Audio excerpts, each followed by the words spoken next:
Padre Jordan Kibiki aliwaambia jeshi la polisi kwamba asingependa kuendelea kusababisha usumbufu. Ukweli ni kwamba alifika huko Mbeya kwa namna ambayo hata yeye mwenyewe hakuielewa kutokana na hali aliyokuwa nayo hasa siku ya tarehe 18 Septemba. Na sasa baada ya uchunguzi wa kitabibu ambao nitausemea hapa chini, tunaweza kusema alikuwa na unyongefu.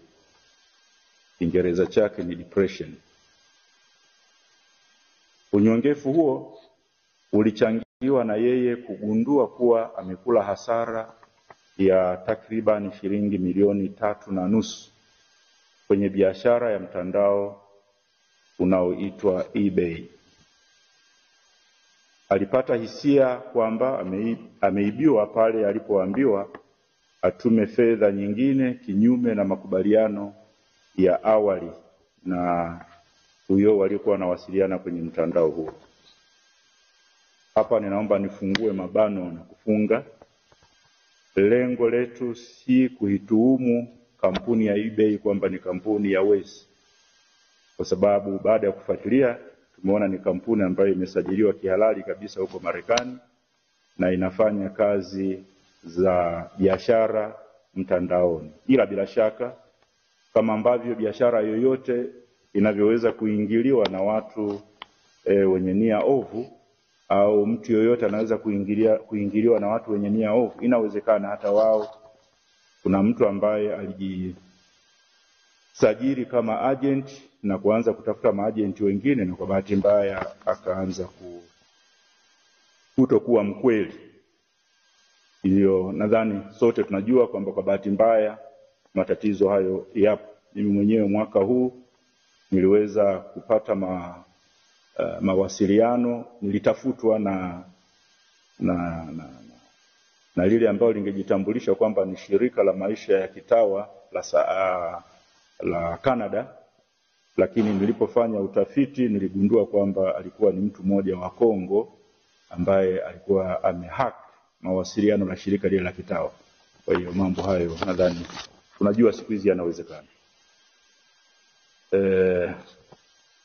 Sasa kati ya fedha hiyo aliyohisi kwamba amekula hasara, 500,000 alikuwa ameazima kwa paroko, yani Padre Isaac Nzigirwa, na 1.5 alikuwa ameazima kwa mhasibu wa jimbo letu, yani Padre Godwin Maliga, na hivi kufanya jumla ya shilingi milioni 2. Kwa hivi inaonekana kwenye transaction zake huko eBay zilikwenda milioni 3.5, kwa maana ya milioni 1.5 ilikuwa ya kwake yeye mwenyewe. Hivi naweza kuona hakuwa na madeni makubwa hivi ambayo katika hali ya kawaida na kwa mtu mwenye afya ya akili ya kawaida yangemfanya atelekeze porini gari ya shilingi milioni 25. Kutokana na maelezo kwamba hakuwa ametekwa, yale maelezo aliyotoa wakati wa mahojiano na jeshi la polisi, basi Padre Jordan alianza kutuhumiwa na jeshi la polisi kwa kosa la kusambaza taarifa za uongo kuwa alikuwa ametekwa wakati angekuwa amejiteka mwenyewe. Na hivyo basi Padre Jordan alibaki mikononi mwa jeshi la polisi mpaka alipotolewa kwa dhamana tarehe 25 Septemba 2025. Tarehe 26 Septemba 2025, baada ya mimi mwenyewe kuzungumza naye kwa faragha na kuhisi kuwa hakuwa vizuri, tuliamua kumpeleka hospitali ya rufaa Tosamaganga kwa ajili ya kuangaliwa afya, na ikathibitika kuwa ana unyongefu, yani depression, na hivi akaanzishiwa matibabu.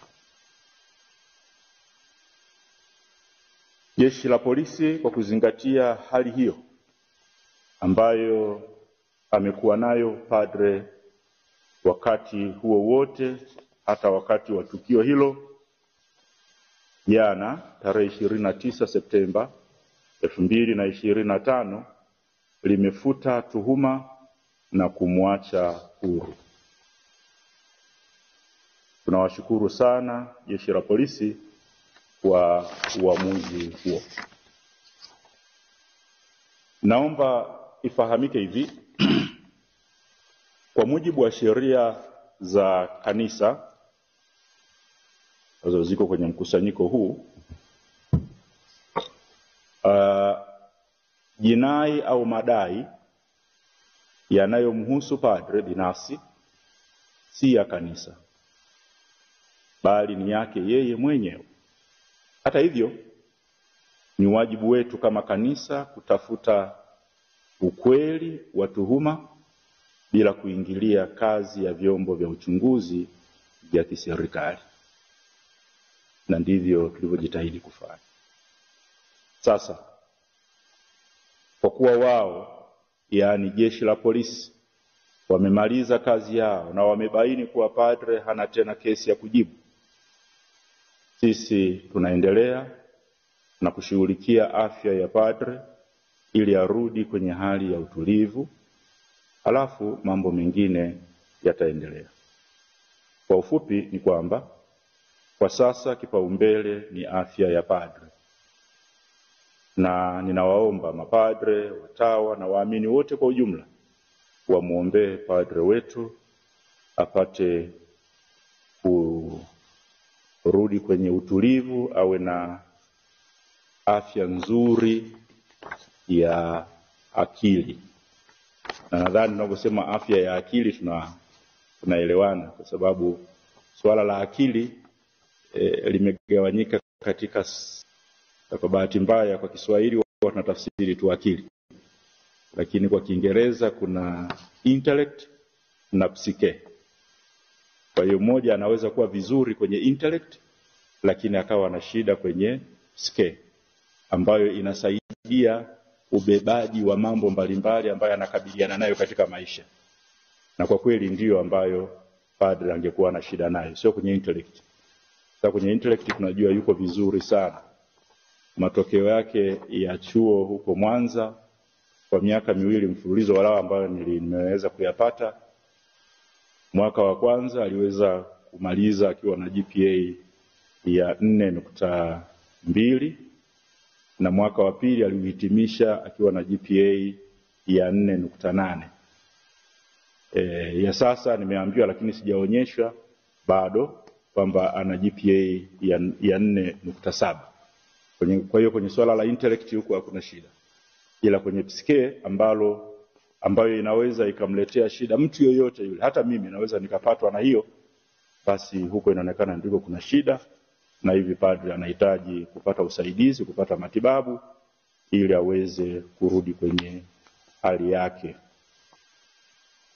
Basi ilikuwa ni taarifa hiyo fupi, na nikushukuruni sana ninyi wanahabari wote, na ninaomba, huwa naitazama kazi ya wanahabari kama ni moja ya kazi takatifu ikifanywa vizuri. Lakini kwa hiyo naomba mtumie daima kalamu zenu na media zenu kwa ujumla kujenga jamii yetu iwe ni jamii yenye haki, upendo na amani. Asanteni sana.